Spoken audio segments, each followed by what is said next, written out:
What's your name? Andrea Yates. What's the problem? I just need him to come. Is your husband there? No. Well, what's the problem? I need him to come. I need to know why we're coming, ma'am. Is he there standing next to you? Or she? Are you having disturbance? Are you ill or what? Yes, I'm ill. You need an ambulance? No, I need a police. On the morning of June 20th, 2001, a Houston mother called 911 and asked for a police officer to come to her home. Not an ambulance, not paramedics, a police officer specifically. Minutes later, she called her husband at work and told him simply that he needed to come home right away. When officers arrived at the house, they found something no one could have prepared for. 5 children, ranging from 6 months old to 7 years old, all dead, all drowned, inside the family's bathtub. And the woman who had called them there, calmly, without hysteria, without denial, told them exactly what she had done. What followed wasn't just one of the most disturbing crimes in modern American history. It became a 5-year legal battle that forced the entire country to reckon with a question nobody wanted to ask. Can a mother who deliberately killed her own children still, somehow, not be guilty of murder? To understand how a story this devastating unfolded, you have to look past the crime itself, back into years of documented medical warnings, hospitalizations, and a family that from the outside appeared to be doing everything right, while inside, a wife and mother was slowly, catastrophically losing her grip on reality. Before we get into how this case unfolded and how it ended in a verdict almost nobody expected, I want to ask you for something quick. Right now, more than 90% of the people watching this are not subscribed to this channel. If you want more cases like this one, hit that subscribe button, tap like on this video, and drop a comment telling us what city you're watching from. We are actively looking for true crime cases from viewers' own hometowns. So let us know where you are, and we may end up covering a case near you. Now, before we go further, this case involves the deaths of young children and detailed descriptions of severe mental illness, including suicide attempts. If any part of this is difficult for you, please take care of yourself first, and know that support is always available if you need it. Let's go back to who Andrea Yates was before any of this happened. Andrea Pia Kennedy was born on July 2, 1964, in Houston, Texas. Long before she became one of the most infamous names in American criminal history, she was, by every account from the people who knew her growing up, an exceptional student and a genuinely accomplished young woman, someone whose early life gave absolutely no indication of the tragedy that would eventually unfold decades later. She graduated as valedictorian of her high school class. She was a competitive swimmer, spending countless hours in training and competition throughout her teenage years. She went on to earn a nursing degree from the University of Texas School of Nursing in Houston in 1986, and built a career as a registered nurse at the University of Texas MD Anderson Cancer Center, one of the most respected cancer treatment facilities in the entire country. In 1993, Andrea married Russell Yates, known to almost everyone as Rusty. The two of them shared deeply held fundamentalist religious beliefs, and early in their marriage, they made a decision together that would come to define the shape of their entire family. They agreed to have as many children as they possibly could, embracing what they saw as God's will over any conventional family planning. For a time, this arrangement seemed to work in exactly the way both of them had hoped.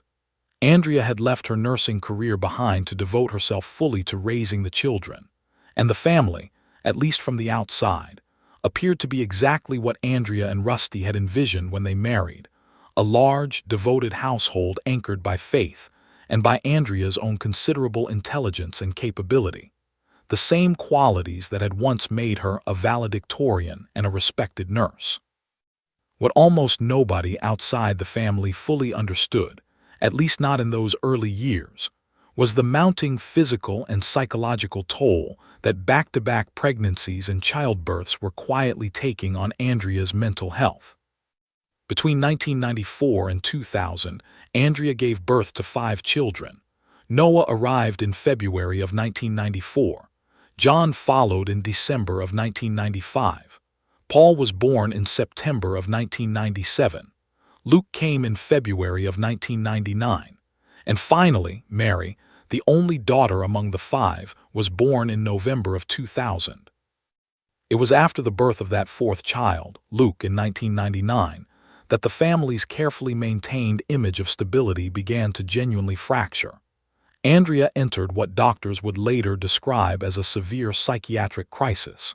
She was diagnosed with major depressive disorder, and in June of 1999, she overdosed on trazodone, an antidepressant medication, in an attempt to end her own life. She was admitted to a psychiatric unit. Not long after, she attempted suicide a second time. Doctors treating her during this period identified severe postpartum depression accompanied by psychotic features, along with what some physicians came to believe was underlying schizophrenia. These early warning signs, 2 separate suicide attempts within a relatively short window of time, represented exactly the kind of red flags that, in hindsight, should have fundamentally changed how the family approached the question of having additional children. Andrea's psychiatric team at the time recognized the severity of what they were seeing clearly enough to hospitalize her twice and to formally diagnose conditions that carried serious, well-documented risks for recurrence with future pregnancies. This was the point at which medical professionals delivered a warning that would later become one of the most devastating and scrutinized details of the entire case. Andrea's doctors told both her and Rusty, in no uncertain terms, that having another child would almost certainly trigger another severe psychotic episode, potentially even more dangerous than the ones that had already brought her to the edge of taking her own life twice. Despite that warning, Andrea became pregnant with her 5th child. Mary was born in November of 2000. In the months that followed, the family suffered another devastating blow. Andrea's father died in early 2001, and the grief of losing him, layered on top of an already fragile psychiatric state, sent her into a rapid and alarming decline. She stopped eating. She stopped drinking water regularly. She stopped speaking almost entirely for stretches at a time. She began experiencing catatonic episodes, along with intense visual and auditory hallucinations, according to family members and the psychiatrists who treated her during this period.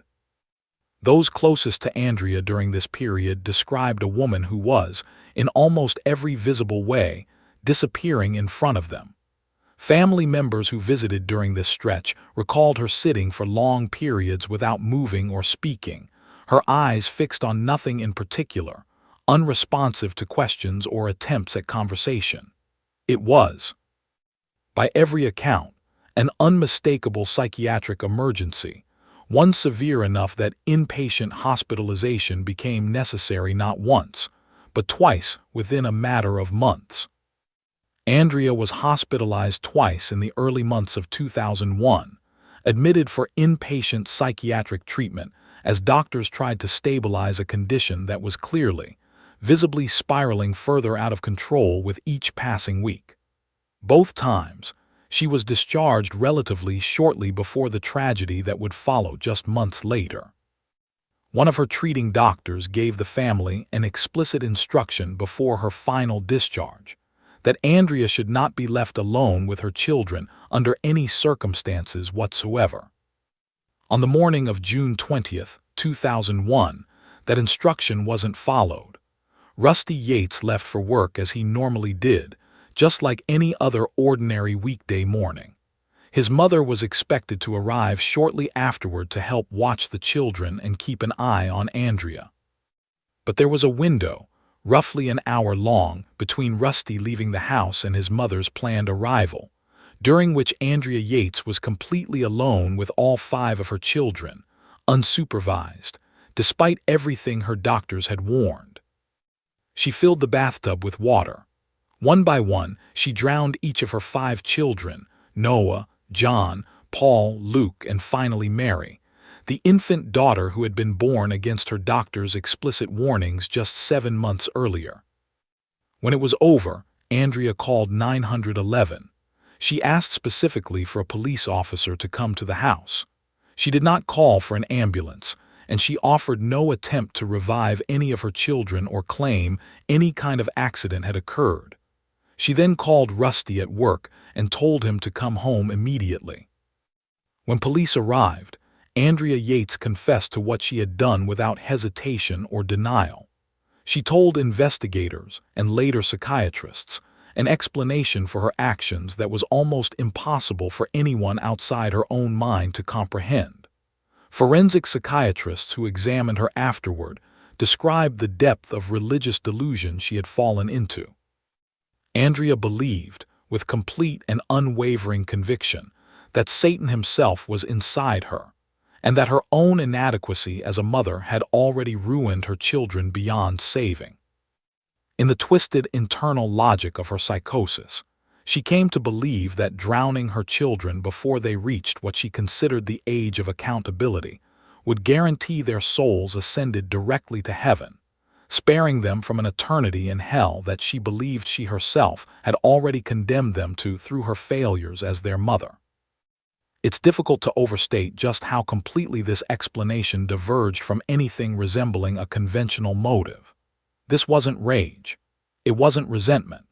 According to the psychiatric evidence that would eventually be presented at trial, Andrea Yates believed, in the depths of a psychotic break so severe it had stripped away her ability to distinguish reality from delusion, that she was saving her children, not destroying them.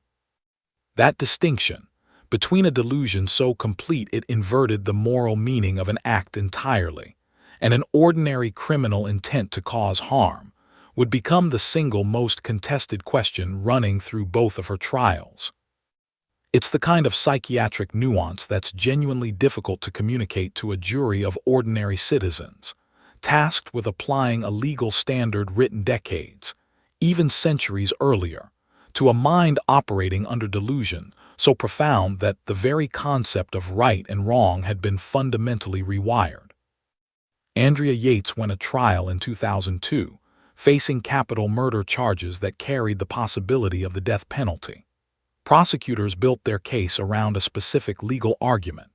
Because Andrea had called 911 and specifically requested police, because she understood on some functional level that what she had done was against the law and society's rules, they argued she met Texas's strict legal standard for sanity, the ability to distinguish right from wrong. Whatever delusions she may have been experiencing, prosecutors argued, she still knew, in the eyes of the law, that drowning her children was illegal. The defense, for its part, presented extensive psychiatric testimony detailing the years-long history of documented mental illness, hospitalizations, medication, and warnings from doctors that preceded the killings, arguing that no rational understanding of legality could survive intact inside a mind as fractured by psychosis as Andrea's had become by June of 2001. It wasn't enough, at least not the first time. The jury agreed with the prosecution's narrower interpretation. Andrea Yates was found guilty of capital murder. She was ultimately sentenced to life in prison rather than death, but the conviction itself sent shockwaves through the psychiatric and legal communities, reigniting a national debate about just how narrow and rigid America's legal definition of insanity truly was, and whether it adequately accounted for the reality of severe psychotic illness. That conviction did not stand. In 2005, an appellate court overturned it entirely, and the reason why became almost as strange and unsettling as the case itself. During the original trial, a prosecution expert witness, the forensic psychiatrist Dr. Park Dietz, testified under oath about an episode of the television drama Law and Order that he claimed had recently aired, depicting a mother who was acquitted by reason of insanity after drowning her own children in a bathtub, closely mirroring Andrea's own case. The implication prosecutors used in their closing arguments was damning, that Andrea may have essentially modeled her actions, or at least her legal defense strategy, on a television plot she had seen. There was only one problem. That episode did not exist. After the guilty verdict came down but before sentencing, Dietz himself came forward and admitted his mistake, informing prosecutors that producers had searched through all 269 episodes of the series and found nothing matching what he had described under oath. He acknowledged that he had confused the details of Andrea's actual case with plotlines from several different real-life filicide cases he had separately consulted on professionally. By that point, prosecutors had already leaned on that fabricated detail directly in their closing argument to the jury. The appellate court found that this false testimony had been critical to the state's case, and Andrea Yates was granted a new trial entirely.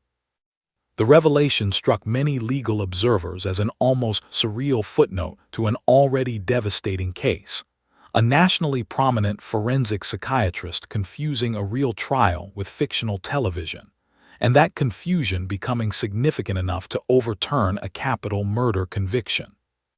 It underscored just how much weight expert testimony carries in cases built so heavily around psychiatric interpretation, and how a single unverified claim, however small it might have seemed in the moment, could ripple outward to affect the entire legal outcome of a case this consequential.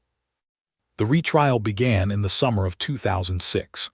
This time, rather than disputing what Andrea had done or trying to minimize the horror of it, her defense team built their entire case around demonstrating the full depth and severity of her psychosis at the time of the killings.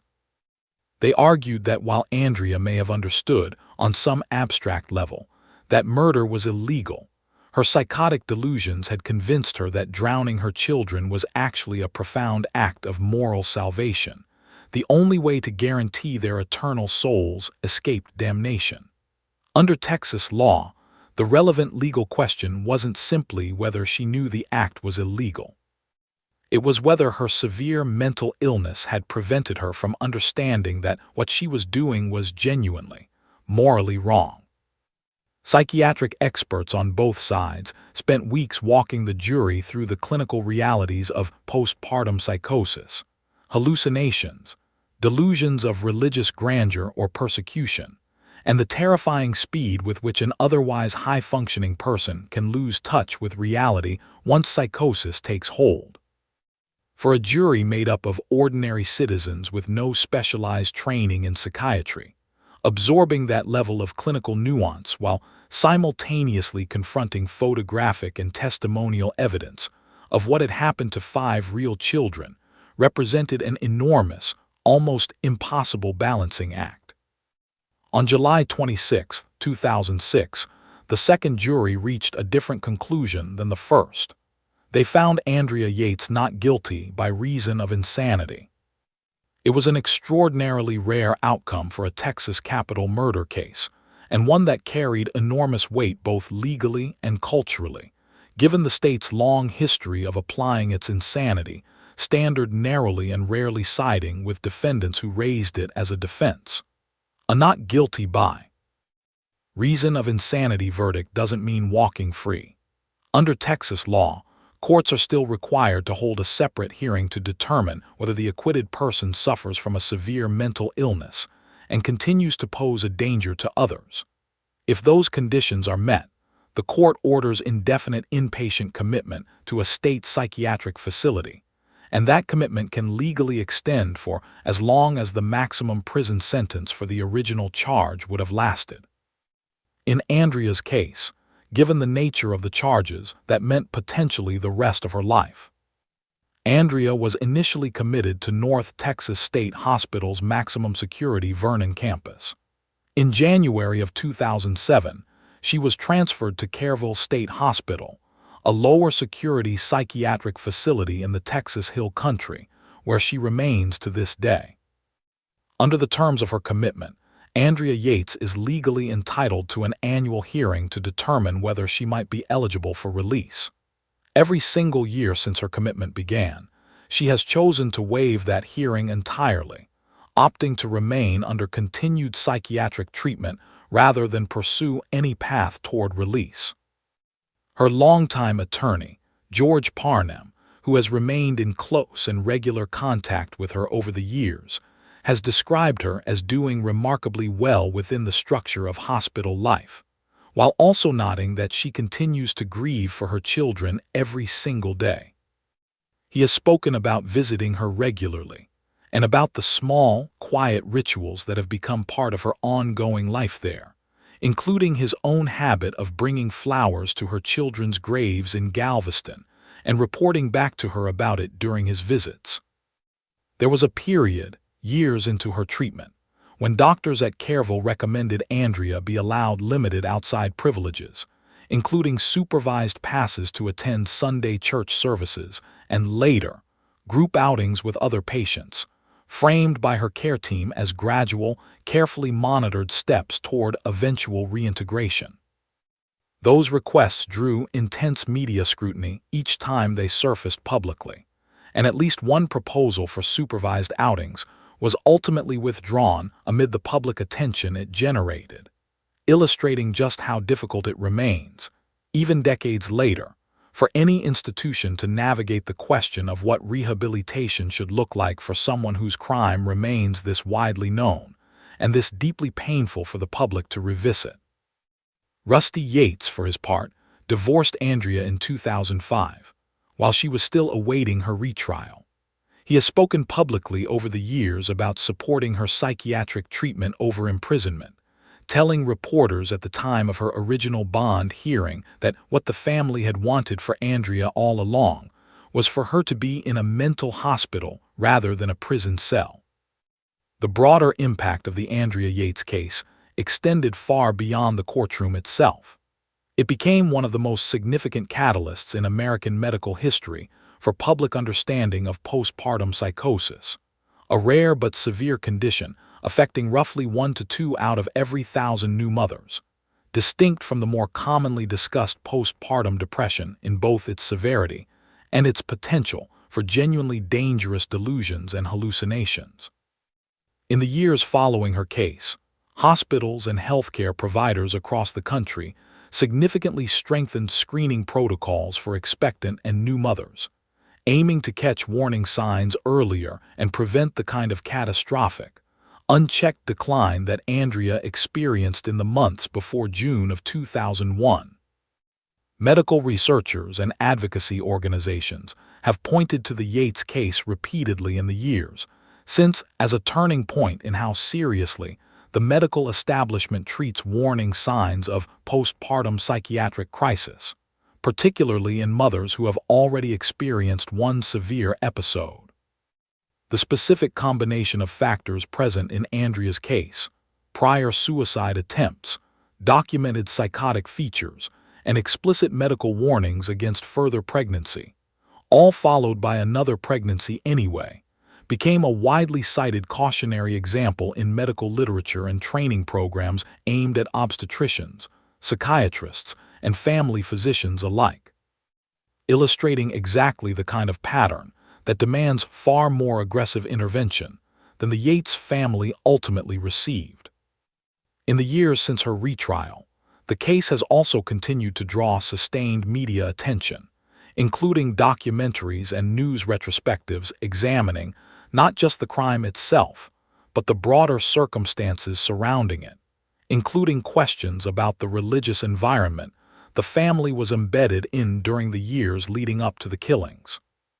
Some reporting has explored the influence of a traveling preacher the family followed closely during that period, whose fire and brimstone teachings about sin, damnation, and spiritual warfare some observers believe may have shaped the specific content of Andrea's delusions once her psychosis took hold. Whether that religious influence directly contributed to the tragedy, or simply provided the language her illness later seized upon remains a subject of ongoing debate among those who have studied the case closely. What makes the Andrea Yates case endure as a subject of documentaries, academic study, and public fascination more than 2 decades later isn't shock value alone.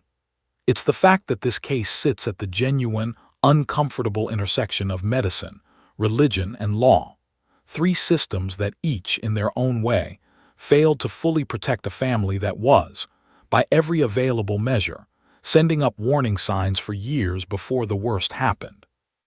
Legally, the case became a touchstone in ongoing debates about the Manhattan Rule, the centuries-old legal standard most American states use to determine criminal insanity, based on whether a defendant understood the nature of their actions or knew those actions were wrong. Andrea Yates' case exposed, in the starkest possible terms, just how difficult that standard can be to apply to someone experiencing genuine, severe psychosis, someone who may understand that society considers an act illegal while genuinely, delusionally believing it to be morally necessary, even righteous. Her case pushed courts and legislators in several states to reconsider exactly how that distinction between legal and moral understanding of right and wrong should be evaluated in cases involving the most extreme forms of mental illness. Legal scholars have continued to cite the Yates case in academic writing and law school curricula for years since, using it as a primary example of the gap that can exist between a legal test written to handle a wide range of ordinary criminal circumstances and the far messier, more clinically specific reality of a defendant experiencing full-blown psychosis. Few cases in recent American history have done more to force that particular conversation into mainstream public consciousness, well beyond the narrower circles of psychiatry and criminal law where it might otherwise have remained. Nearly a quarter-century later, Andrea Yates remains at Kerrville State Hospital, still choosing, year after year, to remain in psychiatric care rather than seek release.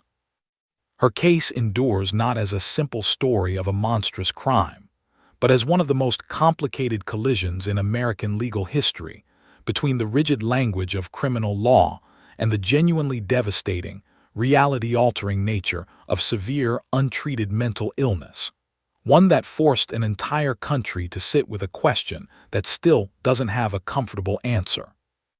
There is no version of this story that offers any real sense of resolution.